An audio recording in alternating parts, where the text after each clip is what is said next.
allons étudier un sujet qui est de grande valeur, c'est comment apprendre à se valoriser. Vous savez, se valoriser, c'est un apprentissage, et si vous ne vous valorisez pas, personne ne le fera à votre place. D'accord? Donc, nous allons essayer de voir comment faire.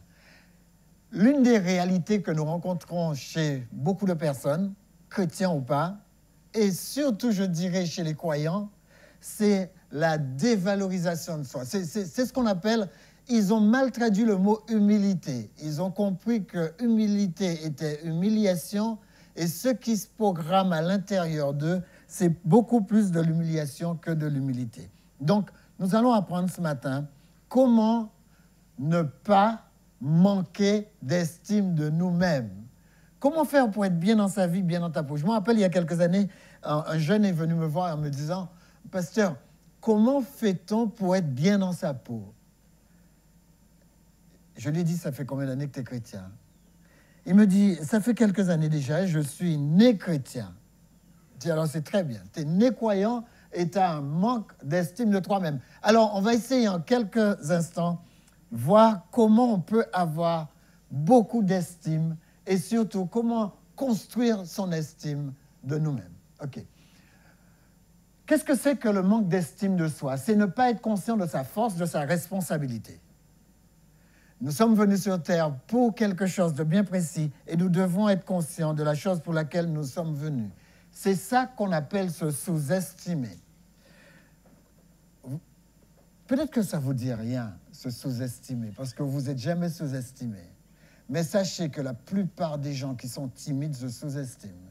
Sachez que la plupart des gens qui ne peuvent pas prendre la parole en public se sous-estiment. Sachez que la plupart des personnes qui sont introverties se sous-estiment. Sachez aussi que ça arrive à tout le monde. Alors, si vous ne vous sentez pas concerné, je vais vous dire juste une chose. Comment savoir que vous ne vous sous-estimez pas? Vous êtes bien assis et vous respirez bien. Est-ce qu'il y a des gens qui viennent de se redresser? Oui?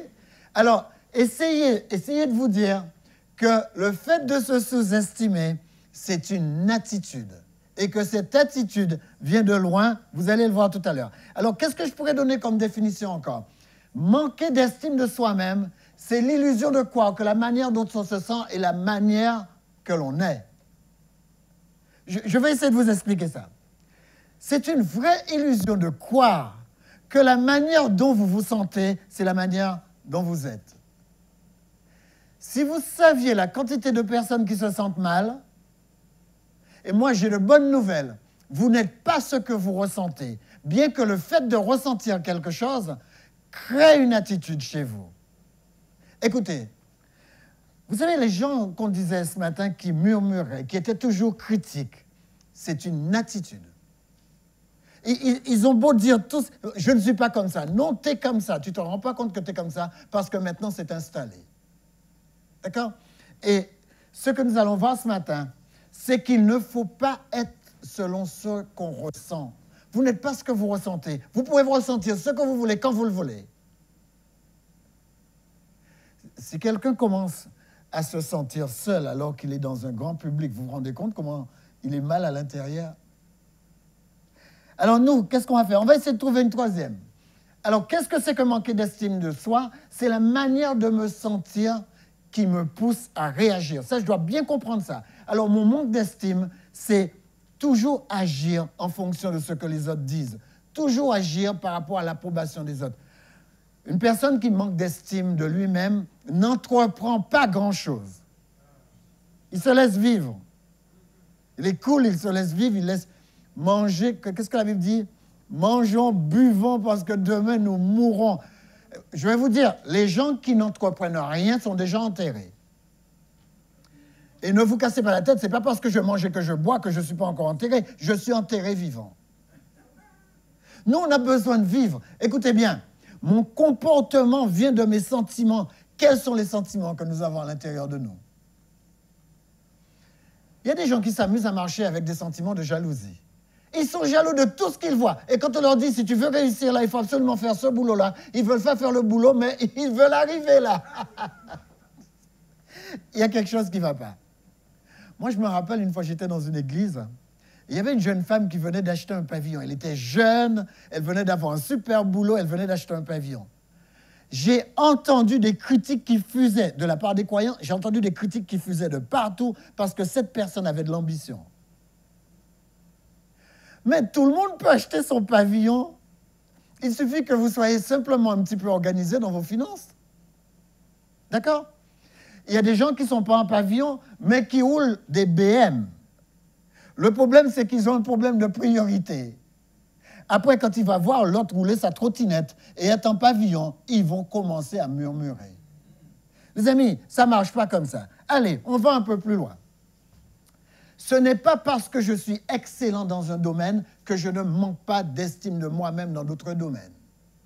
Je vais vous raconter une histoire. Une femme racontait à quel point son mari ne rentrait pas le soir. Et on lui dit, mais pourquoi ton mari ne rentre pas le soir? Et elle dit, mon mari ne rentre pas le soir parce que mon mari, c'est un excellent chirurgien. Mais c'est un excellent chirurgien. Et quand il est dans sa profession, quand il est dans son cadre de travail, c'est le petit roi, c'est le petit chef. Mais il n'ose pas revenir à la maison, donc il va revenir seulement quand on dort. Vous savez pourquoi? Parce qu'il ne sait pas comment faire avec ses enfants. Il ne sait pas être un papa à la maison. Donc lui, il est excellent dans sa profession, mais c'est un mauvais papa. C'est un mauvais mari. C'est la raison pour laquelle il a toujours peur de rentrer à la maison. Elle dit, j'en veux pas à mon mari.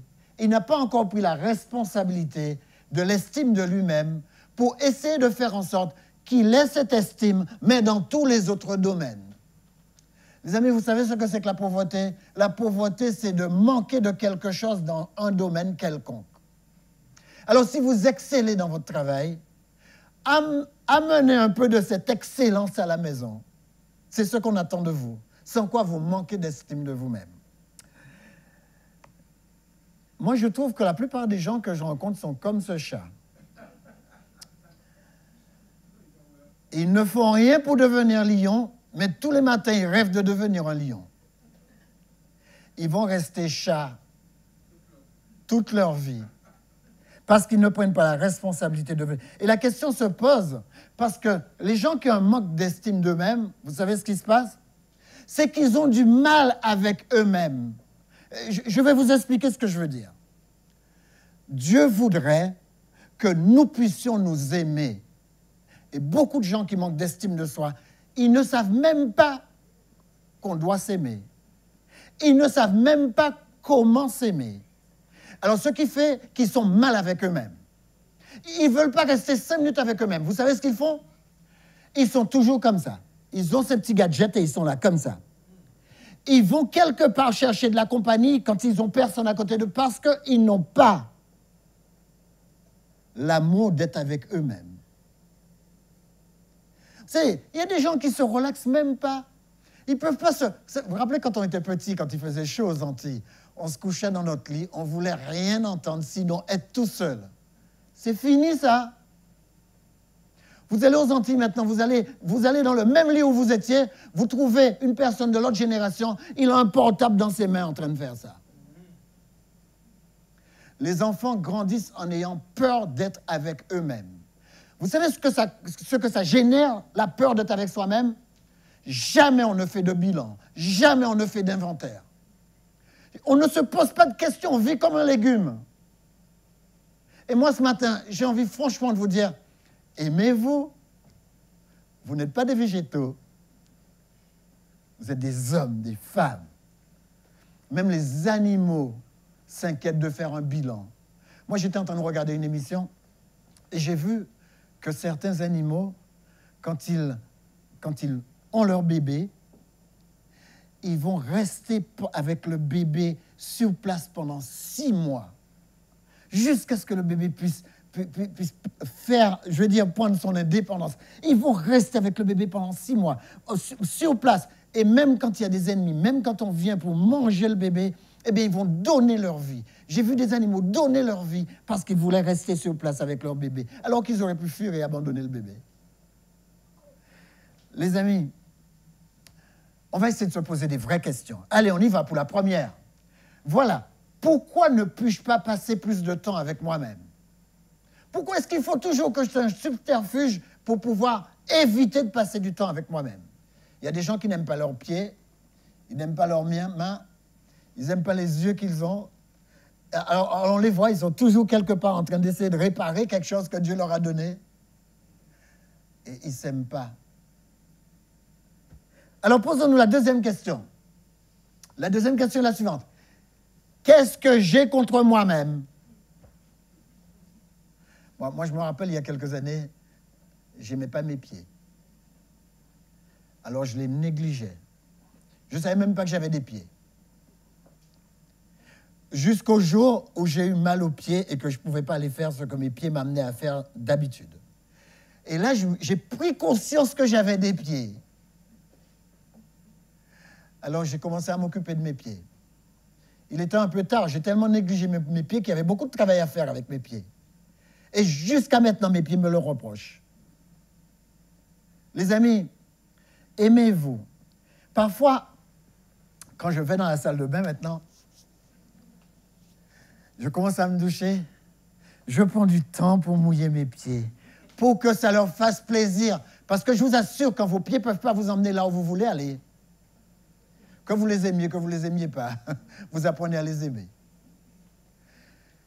La troisième question que j'aurais aimé me poser, c'est celui-là. Pourquoi je ne m'aime pas? Pourquoi certaines personnes se parlent mal? Vous savez, vous avez dit maintenant, comment tu sais que quelqu'un ne s'aime pas? Dans le secret, je vais vous poser une question. Qu'est-ce que vous vous dites dans le secret? Il y a des gens, on les voit, dès qu'ils ont fait une erreur, ils disent, qu'est-ce que je suis nul? Comment vous pouvez vous dire ça? Vous faites une erreur, vous faites une erreur. Parce que vous croyez que les gens qui sont autour de vous ne font pas d'erreur? Pourquoi est-ce que vous traitez votre corps comme ça? Moi, je vais vous dire quelque chose. Ma sœur m'a bien expliqué ces histoires de globules blancs et de globules rouges. Elle m'a bien expliqué aussi ces histoires d'intestin. Elle m'a dit, Lambert, si vraiment tu veux t'occuper de ton corps, il faut t'occuper de 3 choses. Il faut t'occuper de ton foie, de ton sang et de tes intestins. Quand ces 3 choses marchent, tu peux traîner le reste. Elle me dit, tu te rappelles aux Antilles, quand on a grandi, chaque année avant l'école, on nous faisait un drainage. Pourquoi est-ce qu'on ne continue pas à faire ça alors qu'on est grand, alors que notre corps produit 70 grammes de déchets par jour? Elle me dit, essaie de t'imaginer. Chez toi, dans ta cuisine, tu as une poubelle. Tous les jours, tu mets tes déchets. Mais pendant 6 mois, tu ne sors pas la poubelle. Elle dit alors, voilà ce que nous faisons à notre corps. Elle dit, si tu apprends à drainer ton sang, tes globules vont se renouveler constamment.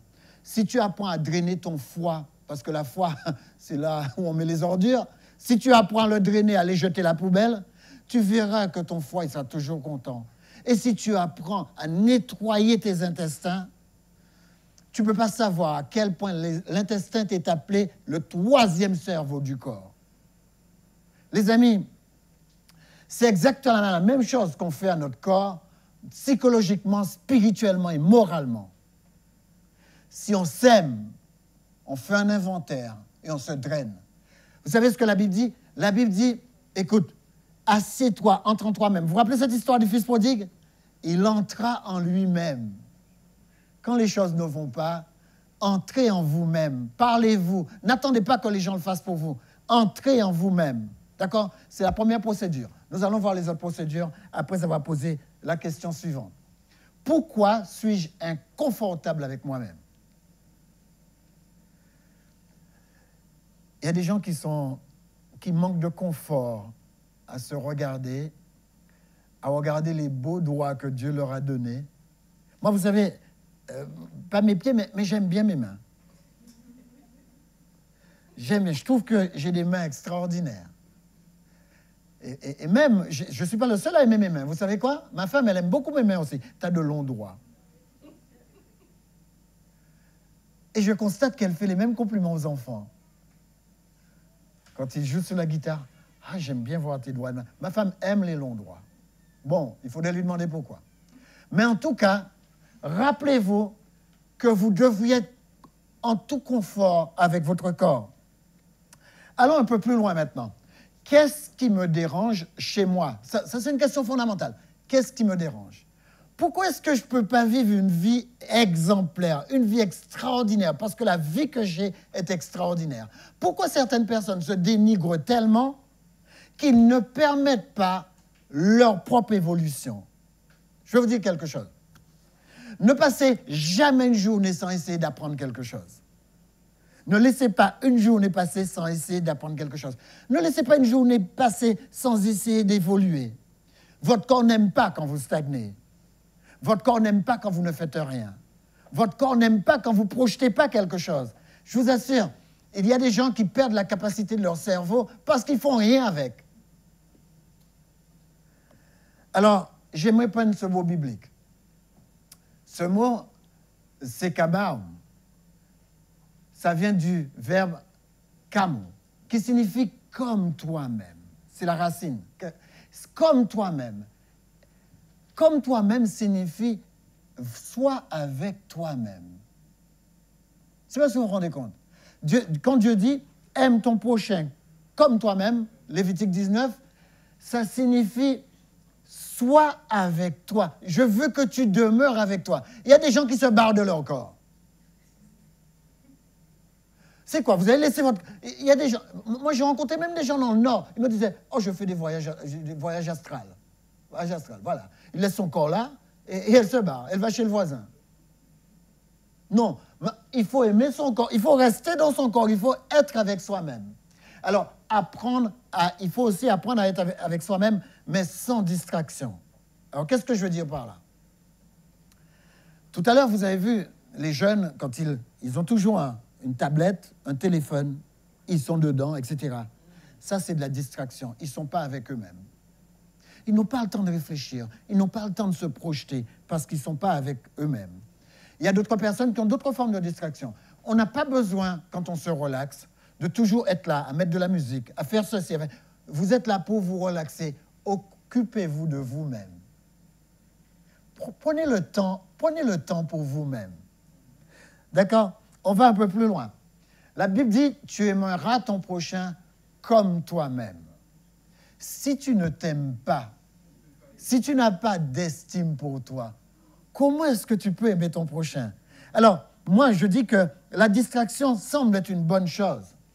Pourquoi recherche-t-on une distraction? Eh bien, voilà ce que j'ai trouvé. On recherche une distraction parce qu'on n'est pas confortable avec soi-même. On a beau le prendre dans tous les sens. Certains me disent, je dis, mais pourquoi est-ce que tu es toujours dans ce téléphone? Pourquoi tu ne prends pas 5 minutes pour toi? Ah, mais c'est parce que je suis jeune maintenant, c'est comme ça qu'ils font les jeunes. Je crois qu'il faut arrêter avec l'approbation des autres, il faut arrêter avec ce que les autres nous balancent. Ce n'est pas parce que je suis jeune que je ne peux pas avoir de l'estime de moi-même. Alors, que fait la distraction? La distraction m'empêche de grandir. Et même plus, quand vous avez déjà grandi, la distraction détruit votre grandeur. Les gens qui sont toujours distraits, toujours dans les nuages, toujours... Non, la distraction détruit qui je suis. C'est la raison pour laquelle il faut savoir s'arrêter pour grandir. Et s'arrêter pour grandir signifie s'inventorier. Qui suis-je? Qu'est-ce que j'ai fait en 2017? Ça va être pratiquement le moment de le faire, on est à la fin de l'année. Faites un bilan. Qu'est-ce que vous avez fait? Vous avez avancé où? Est-ce que vous stagnez? Parce que si vous stagnez, votre cerveau ne l'aime pas. Qu'est-ce que je peux mettre en marche pour 2018? 2018 est à la porte. Dans 15 jours, on est en 2018. Les amis, qu'est-ce que j'ai fait? Il faut faire un inventaire. Il faut absolument le faire. Alors, premier inventaire qu'il faut faire, c'est un inventaire moral. Par rapport à l'année dernière, est-ce que vous êtes plus fort moralement? Je vais même vous dire quelque chose. Vous savez, j'ai fait une expérience à la maison, j'ai pris un morceau de carton. Tu vois, j'ai pris un morceau de carton. Vous prenez un morceau de carton et vous le frappez comme ça avec la main. Et vous avez l'impression, le carton, il plie et il revient à sa place. Qu'il soit rigide ou pas. Il plie, il revient à sa place. Vous pliez le carton, et ensuite vous le redressez, et vous faites ça. Il reprend le pli. Pourquoi il reprend le pli? Nous, on est exactement pareil. Quand nous, on a déjà souffert d'un pli, eh bien, chaque fois, on y revient. Et c'est la blessure qui revient. C'est pourquoi certaines personnes, quand on les a affectées, on leur a dit « tu ne vaux rien dans ce domaine ». Au lieu de se battre pour reconstruire le domaine, même s'ils sont en train de se battre dans le même domaine, dès qu'on leur sort cette phrase, ils se retrouvent au même endroit. Ils ont une baisse d'estime d'eux-mêmes. Les amis, c'est comme ça que fonctionne l'estime. L'estime doit être au beau fixe. On doit tout le temps travailler à garder son estime, sa fierté au beau fixe. Je ne suis pas fier de moi, je suis fier de ce que Dieu a fait de moi. Il y a une grande différence. Alors, la Bible dit que la première chose à faire, c'est un inventaire moral. Luc, chapitre 15, verset 17. Le fils prodigue dit, la Bible dit, et le fils prodigue entra en lui-même. Étant entré en lui-même, voilà ce que le texte dit. Et il s'est dit, heureusement, j'ai des projets. Je ne resterai pas parmi les cochons, j'ai un projet. Je laisse les cochons pour quelqu'un d'autre. Je pars de la porcherie. Les amis, en 2018, dites-vous, je me suis assez préparé dans les 15 derniers jours de 2017 pour ne pas aller vivre la même chose que je vivais en 2017. Voilà. Le texte qui suit dit, du temps d'Hérode, roi de Judée, il y avait un sacrificateur nommé Zacharie de la classe d'Abia. Sa femme s'appelait Élisabeth. Tous deux étaient justes devant Dieu. Voilà. Quand vous faites votre inventaire moral, vous entrez en vous-même et la première chose que la Bible vous dit, regardez ce qui n'est pas juste. Entrez en vous-même, regardez ce qui n'est pas juste. Parce que la norme de Dieu, c'est la justice et c'est ce que aime votre cerveau. Votre cerveau aime ce qui est juste, ce qui est honnête, ce qui mérite l'approbation. Ayez de bonnes intentions pour 2018. Faites un inventaire du mauvais, mais faites aussi un inventaire du bon. Car vous allez constater une chose, constatez vos domaines de progrès. Où est-ce que j'ai progressé? Est-ce que j'ai progressé dans ma vie professionnelle? Est-ce que j'ai progressé dans ma vie familiale? Est-ce que j'ai progressé dans mes relations, je ne sais pas, relations sentimentales? Est-ce que j'ai progressé dans mes relations familiales, dans mes relations amicales, dans mes relations sociales? Où est-ce que j'ai progressé? Ensuite, posez-vous la question. Est-ce que j'ai progressé par rapport à moi-même? Est-ce que j'ai progressé dans mon langage? Est-ce que j'ai progressé dans ma connaissance? Vous devrez avoir de la connaissance chaque année. Combien de livres est-ce que j'ai lus cette année? Où est-ce que je vais avec ce que je lis? Les amis, posez-vous les bonnes questions. Soyez juste avec vous-même. Ne vous incendiez pas. Ne vous frappez pas. Il y a des gens, dès qu'ils voient qu'ils ont fait une erreur, ils ne savent pas gérer ça. Non, non, ne vous frappez pas. Soyez heureux, soyez fiers de ce que vous êtes, soyez fiers de votre progrès. Et si vous avez fait des erreurs, eh bien, soyez fiers de pouvoir apprendre quelque chose de ces erreurs. Ne prenez pas les erreurs pour vous frapper dessus. Alors, toujours dans cet inventaire, l'homme a une tendance naturelle à se détruire. Dès qu'il fait quelque chose de mal, il a tendance à se frapper. Ne faites pas ça. Cela se passe à cause de l'illusion d'infériorité et d'inadéquation. Qu'est-ce que je veux dire par là? Les gens ne sont pas toujours prompts à s'encourager. Et apprenez à vous encourager, parce que si vous attendez l'encouragement de la part des autres, l'encouragement risque de ne pas toujours venir. Alors, ce qui se passe, c'est qu'à chaque personne à l'intérieur de lui a une illusion par rapport à l'infériorité. Les gens se sentent inférieurs. Et ils croient que parce qu'ils se sentent inférieurs, ils le sont réellement. Alors, essayez de faire fonctionner votre âme de la bonne manière. Vous vous rappelez David? David dit, « Hé, mon âme, pourquoi t'as battu au-dedans de moi ?» Rappelez-vous le psaume 42. Il dit, « Pourquoi tu t'abats au-dedans de moi ?» Ça, c'est une illusion. Ce n'est pas parce qu'il a un sentiment d'abattement qu'il est vraiment abattu. D'accord? Alors, quand vous sentez que en face des autres, un sentiment d'infériorité, dites-vous que ce n'est pas une réalité, ce n'est qu'une illusion. Moi, je me rappelle, quand j'étais petit, j'étais timide. Et chaque fois, je croyais que les gens qui étaient autour de moi étaient moins timides que moi. Jusqu'au jour où je suis arrivé une fois à l'école, j'avais 12 ans, et j'ai observé que quand le professeur m'appelait, m'interrogeait, les gens qui étaient à côté de moi avaient les mêmes ressentis que moi. Ils tremblaient, ils ne voulaient pas être interrogés. Et l'une des raisons pour laquelle on ne veut pas être interrogé quand on est dans ces petites classes, ce n'est pas parce qu'on ne sait pas, c'est souvent parce qu'on est timide. Et quand je l'ai compris à l'âge de 12 ans, je me dis, mais il suffit que je m'avance pour faire les choses et les autres, ils vont toujours rester derrière. Et à l'âge de 14 ans, j'ai observé que c'était vrai ce que je disais. À 14 ans, les gens étaient encore timides. À 15 ans, les gens étaient encore timides. Et moi, je m'avançais pour parler. Et j'étais content parce que j'étais devenu chrétien, j'étais dans une église, on me faisait prendre la parole. Et ça m'a beaucoup encouragé, ça m'a beaucoup aguerri. Et après, j'avais peur de prendre la parole nulle part. Et j'ai constaté que les gens qui étaient autour de moi étaient restés dans leur timidité, alors que moi, j'avais quitté ma timidité. Les amis, c'est une illusion de croire qu'on n'est pas bon pour la profession. Je vais vous donner un exemple. Il y a une dame qui m'a raconté cette histoire. Elle m'a dit qu'elle avait son neveu dans le Nord, il a perdu son travail et il a perdu aussi son foyer, il a divorcé. Et quand elle a reçu son neveu chez elle, elle a dit au neveu, il faudrait que tu cherches un travail. Et le neveu a dit, ah oui, mais en 15 jours, j'ai un travail. Il dit, Tati, ne te casse pas la tête, en 15 jours, j'ai un travail.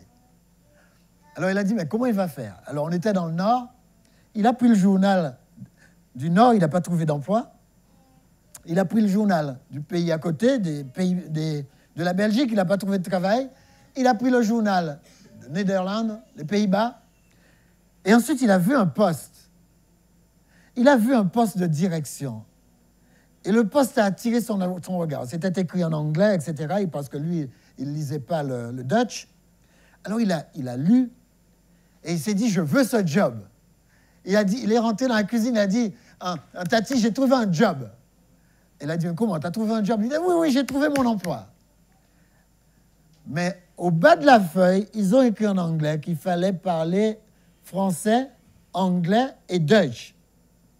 Lui, il savait parler un peu l'anglais, il savait parler le français parce qu'il était français, mais le Dutch, il n'y connaissait rien. Alors, il a répondu, il a écrit son courrier. Il a dit anglais, français, Dutch, parler, écrit, tout. Il a tout mis sur la feuille. Et il a envoyé son courrier. Et bien sûr, entre le temps où il a envoyé son courrier et l'entretien, il est tellement sûr d'aller à l'entretien qu'il s'est mis à apprendre le Dutch. Il s'est mis à l'apprendre. Un mois plus tard, on l'a convoqué. Il a reçu sa lettre de convocation et quelques jours plus tard, il a été à la convocation. Quand il est arrivé à la convocation, on lui a parlé d'abord en français. Il a répondu, on a vu qu'il connaissait. Ensuite, on lui a parlé en anglais. Et la personne qui parlait en anglais parlait un plus mauvais anglais que lui. Et ensuite, on lui a dit, écoutez, comme on a dépassé l'heure, on ne pourra pas vous interroger en Dutch, mais on lui a dit au revoir en Dutch et il a répondu au revoir. Et voilà comment il a eu le travail. Il a eu le travail alors qu'il y avait un élément fondamental, le Dutch, qu'il ne connaissait quasiment pas. Il connaissait juste les quelques rudiments. Et il dit que, on lui a dit que, écoutez, dans 3 mois, vous serez embauché à tel endroit, etc., etc. En 3 mois, il a appris le Dutch. On dit d'habitude qu'on apprend une langue en 6 mois, il l'a appris en 3 mois. Les amis, quand les gens sont motivés, je vous assure, ne vous sous-estimez pas. Vous êtes extraordinaire. Ne vous sous-estimez pas. Et dites-vous toujours que vous n'êtes pas inadéquate pour quel que soit le job. L'Éternel vous a créé, il vous a donné ce qu'il faut à l'intérieur de vous. Vous êtes capable. Ayez aussi une critique constructive. Ne vous descendez pas, relevez-vous. Quand vous marchez, regardez, mettez du style dans votre démarche. Il y a des gens qui marchent sans style. Tout à l'heure, vous allez voir, quand on va sortir, il y a des gens qui marchent sans style. Corrigez votre trajectoire. Vous avez des pieds, soyez-en fiers. Quand vous posez vos pieds par terre, sachez que vous êtes des enfants de Dieu. D'accord? Soyez fiers de ce que vous êtes. Ayez toujours une critique constructive de vous. L'estime de soi, pour finir, appelle à la responsabilité. Les gens qui n'ont pas une bonne estime d'eux-mêmes ne prennent jamais leurs responsabilités. Quand vous savez qui vous êtes, vous devenez responsable. Vous devenez responsable et vous apprenez une chose, vous apprenez à vous engager. Une personne qui a une bonne estime de lui-même est toujours engagée. Quand vous dites « je serai là à 10 heures », vous serez là à 10 heures, train ou pas train. Vous êtes un engagé parce que vous êtes fier de ce que vous êtes. Vous n'avez pas envie qu'on vous regarde comme une personne qui a donné une parole et qui n'a pas tenu une parole. Donc, quand vous avez une bonne estime de vous-même, vous tenez à ce que votre parole soit votre parole. Les amis, sachez que l'estime de soi-même vous rend responsable. Mais deuxièmement, l'estime de soi-même nous discipline. Quand vous dites samedi prochain, je suis là à 10 heures, qu'il vente, qu'il neige, qu'il... vous êtes là. Parce que vous avez une estime de vous-même. Je ne peux pas ne pas être là alors que j'ai dit que je serai là. Les amis, avançons encore un peu. L'estime de moi-même me permet de m'impliquer et de contribuer. Je fais partie intégrante d'eux. C'est ça qui élève les gens. Hier, j'étais avec une dame et elle m'a dit « Je suis à la retraite, je n'ai rien à faire. » Alors, je me suis dit « Je vais m'occuper des personnes âgées. » Je dis « Mais ça m'a rappelé une amie à nous qui s'occupe de beaucoup de personnes. » à Micheline. J'ai pensé à toi, Micheline. Elle a dit, je vais m'occuper des personnes âgées. OK, je lui ai dit, c'est une bonne chose. Et après, elle m'a dit, vous savez, j'ai commencé à m'occuper des personnes qui étaient devant ma porte, etc., etc. Et petit à petit, vous savez où ça m'a mené? Ça m'a mené à m'occuper d'un monsieur. Et cet homme, il a peut-être 20 ans de plus que moi, il a dans les 80 ans. Et donc, je l'aide. Quand il a besoin d'aller au supermarché, je vais au supermarché avec lui. Je vais ici avec lui, je vais là avec lui. Elle me dit, vous savez, j'ai envie de vous poser une question, vous qui êtes pasteur. Alors, je lui dis, quelle est la question? Elle me dit, cet homme, il m'a dit quelque chose qui m'intrigue. Je ne sais pas quelle réponse lui donner. Il m'a dit, madame, écoutez-moi, mes enfants ne viennent pas me voir. Mes enfants attendent que je sois décédé pour venir prendre ce que j'ai accumulé pendant des années. Il me dit, j'ai envie de faire quelque chose pour vous. Qu'est-ce que je peux faire? Il me dit, qu'est-ce que vous envisagez dans la vie? De quoi avez-vous besoin? Elle dit, et je ne sais pas quoi lui répondre. Alors moi, je lui ai dit, qu'est-ce que le monsieur vous a dit? Il m'a dit, demandez-moi ce que vous voulez. J'ai dit, vous habitez où? Elle me dit, j'habite un petit appartement. Ah, vous n'habitez pas une maison et vous ne savez pas ce qu'il faut demander? Elle me dit, oui, mais c'est l'héritage des enfants. Qu'est-ce que le monsieur vous a dit? Il vous a dit que ses enfants n'attendent qu'une seule chose, qu'il passe de vie à trépas pour venir récupérer ce qu'il a cumulé. J'ai dit, peut-être que votre pavillon est caché dedans. Mais c'est vous qui devriez poser les questions. C'est vous qui devez poser les bonnes questions. Savoir qu'est-ce que le monsieur veut dire derrière ça. Alors retournez voir cette personne que vous accompagnez à tout faire et posez-lui les bonnes questions. Les amis, des fois notre bénédiction arrive, mais on a une fausse humilité. Moi, j'ai connu une fille à Lille. Elle m'a dit, un jour elle m'a raconté, elle m'a dit, est-ce que je peux vous voir, pasteur? J'ai été la voir. Et elle me dit, pasteur, j'ai une décision à prendre. Je lui ai dit, alors qu'est-ce que vous voulez? Elle me dit, je travaille avec une personne âgée et voilà ce que cette personne âgée est en train de me proposer.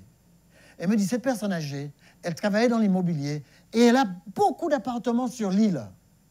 Mais elle m'a dit qu'elle n'a jamais rencontré une personne qui l'aime autant, qui soit toujours là pour la servir, au point qu'elle dort chez cette personne âgée. On ne voit jamais les enfants. Et vous savez ce que la personne âgée lui a dit? Mademoiselle, est-ce que vous accepteriez si je vous donne un F2?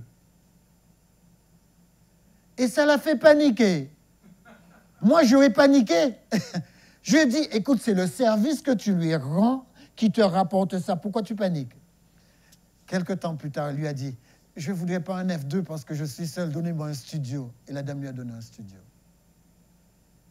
Les amis, vous ne savez pas ce que Dieu prépare pour vous. Arrêtez de ne pas être à la hauteur de ce que vous êtes. Ayez de l'estime pour vous-même. Et sachez que Dieu peut vous donner plus que ce que vous pensez. Mais encore, on pourrait dire, l'estime de soi, au terme de responsabilité, l'estime de soi nous permet toujours de trouver notre place. Ici, à Mission 7, vous qui êtes dans la salle, vous avez une place, une vraie. Battez-vous pour la trouver. Alors, certaines personnes me disent, oui, mais quand je fais partie d'une église, je ne peux pas me battre pour trouver ma place. Il y a toujours des clans, il y a toujours des trucs. Bon, vous avez de la chance ici, il n'y a pas de clan. Mais écoutez ça. Quand je suis arrivé au service militaire, j'étais toujours dans un coin. Au début, j'étais dans un coin. Et donc, les gars, ils m'ont appelé, un capitaine m'a appelé.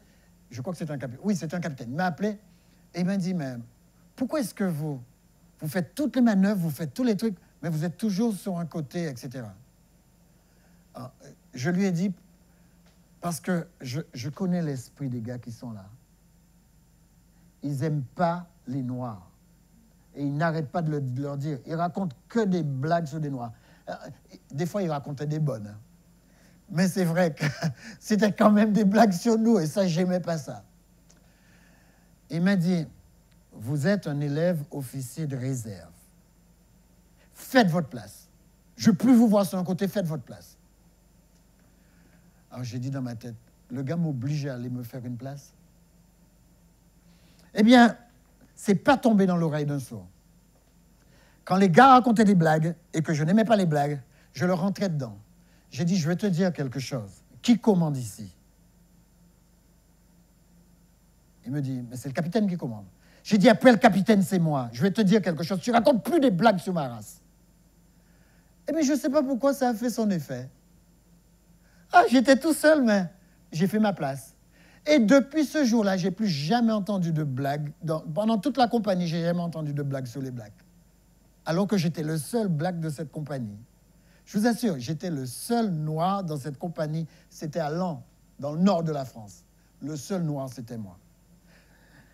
Ça signifie qu'on peut faire sa place n'importe où.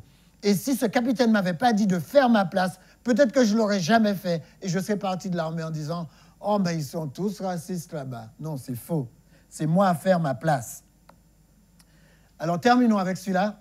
Une basse estime de soi-même n'est pas de l'humilité. Ne vous trompez pas. L'humilité, ce n'est pas ça. L'humilité, c'est savoir la vérité sur soi. C'est savoir sa force, sa capacité, son aptitude. C'est savoir son habilité et comprendre que cela ne fait pas de moi une personne supérieure à quelqu'un d'autre. C'est ça l'humilité. Je sais qui je suis, je connais toutes mes capacités et je sais au fond de moi-même que cela ne me rend pas supérieur à quelqu'un d'autre. C'est ça l'humilité. Alors, arrêtons de voir l'humilité comme quelque chose au ras des pâquerettes. C'est faux. Ça, c'est de l'humiliation. On n'est pas une serpillière. On est une personne à part entière. On est une personne fière de ce que Dieu a fait de nous. Et surtout, surtout, on n'est pas là pour se mettre au-dessus des autres. On est là pour vivre sa vie et ça ne regarde pas les autres. Les amis, avancez comme ça. Avancez avec cette fierté que Dieu nous donne. Sachez, il est difficile d'être humble. Il est difficile d'être humble ou heureux sans une bonne estime de soi-même. Si vous savez qui vous êtes, vous n'avez pas besoin que les autres vous disent qui vous êtes. Si vous savez qui vous êtes. Et allez, on va voir. Qui sommes-nous d'ailleurs? Que puis-je faire pour donner à mes enfants une bonne estime d'eux-mêmes? Alors, certaines personnes m'ont posé la question. Moi, j'ai la réponse, elle est toute faite. Rien. Je n'ai pas à faire quelque chose pour que mes enfants aient de l'estime d'eux-mêmes. Je n'ai qu'à faire une chose. Je mets mes enfants en situation, c'est à eux de développer leur estime d'eux-mêmes. Quand les enfants voient à quel point je suis fier de ce que Dieu a fait de moi, les enfants finissent par savoir comment fonctionner. Les amis, il faut seulement aiguiller les enfants. Si vous voulez contribuer, dites de bonnes choses à vos enfants. Donnez-leur les paroles qu'il faut. Comme disait Janice ce matin, donnez-leur des paroles positives. Donnez-leur des paroles qui construisent. Et ça va construire quelque chose à l'intérieur d'eux-mêmes. Et c'est eux-mêmes qui vont développer leur estime d'eux-mêmes. Mais vous n'allez pas leur transmettre de l'estime. Ça ne marche pas comme ça. Ça se construit à l'intérieur de soi.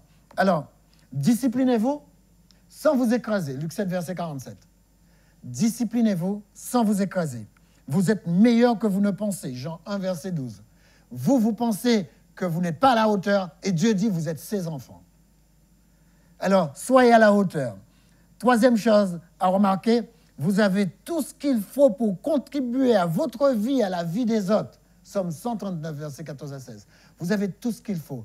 Vous êtes une créature merveilleuse, vous êtes une personne merveilleusement complexe, vous avez tout ce qu'il faut pour réussir dans n'importe quelle situation. Les amis, je peux vous dire quelque chose. Quel que soit ce que j'ai dit ce matin et que vous avez oublié, rappelez-vous que vous avez assez de capacité, d'aptitude à l'intérieur de vous pour faire tout ce dont vous rêvez. C'est ce qui est à l'intérieur de vous qui fait de vous ce que vous êtes. Si vous n'allez pas le chercher pour devenir ce que vous devriez être, personne ne le fera à votre place. Et je sais que vous en avez la capacité. Vous savez pourquoi? Parce que tout est réellement possible à celui qui croit. Amen.